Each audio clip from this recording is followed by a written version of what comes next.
Welcome. Today we're going to be discussing the technique Heavenly Ascent and some of the more important principles, concepts, rules, theories, and strategies within the technique. So let's start out with the strategy. What is the strategy of Heavenly Ascent? Well, if you take a look at it, we're dealing with an applied major from the front, in this case a two-handed choke with their arms straight. So the strategy should be pretty simple. Stop them from choking you, get into a dominant position, and counter. So let's talk about how we can implement some of our rules and concepts into doing this strategy.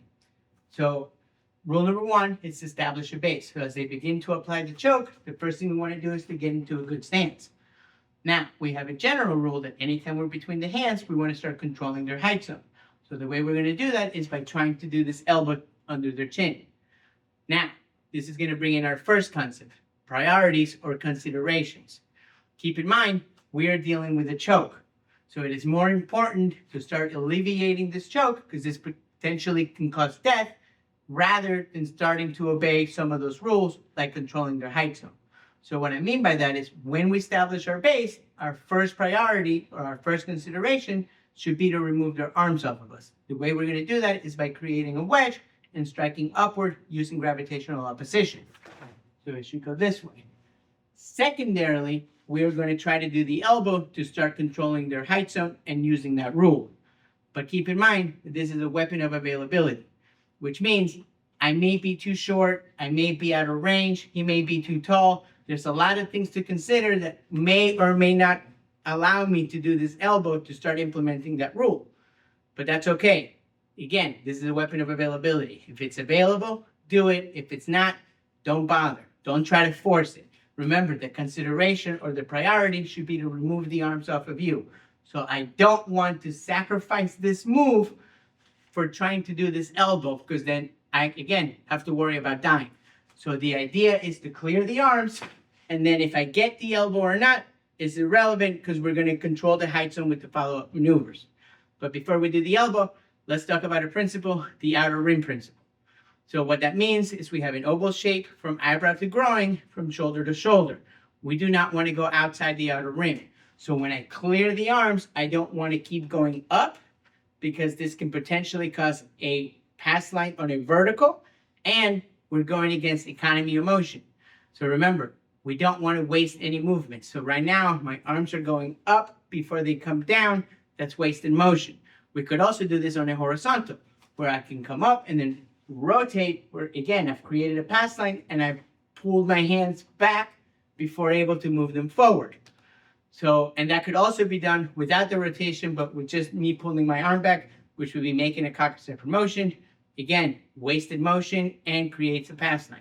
So try to eliminate that by staying within your outer rim. From here, now that we have our alignment, we're going to settle and drop into the elbow so we can start implementing that rule. Now keep in mind, alignments make backup mass possible.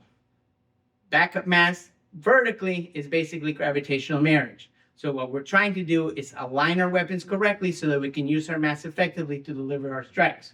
Which brings us into our next concept, which is sophisticated basics.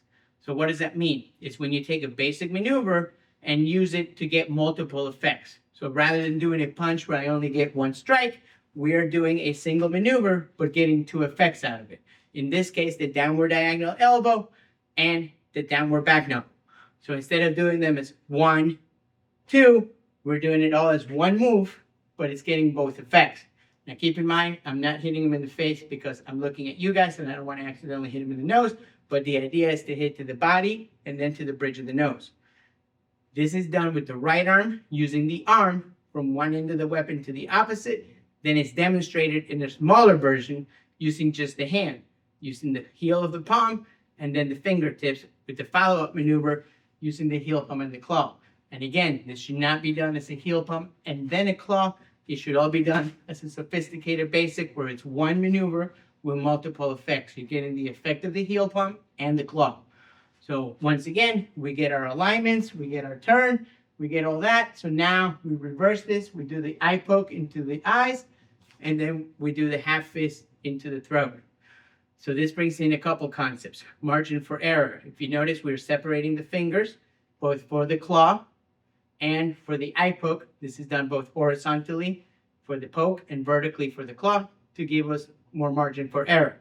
The second one is the concept of degrees of. In this case, opening and closing your hands. So if you notice, the technique starts with our hand closed. We then go to our hand open, and then we go to our hand half open or closed, depending on how you're looking at it. So let's finish it up with some of the last concepts that are in the technique. In this case, contouring. And there's two different ways in which we're doing contouring. Through the open and the triangle. And just like our sophisticated basics, we have a small version and then a bigger version. So we have the top of the nose and under the neck. And then we have fitting. So what fitting is when you take the shape of a weapon and fit it into a relatively same shape of the target, which is done throughout the whole technique. So if you notice, the elbow fits into the solar plexus. Again, the back knuckle and heel pump to the bridge of the nose, the fingers into the eyes, and then the half fist into the throat.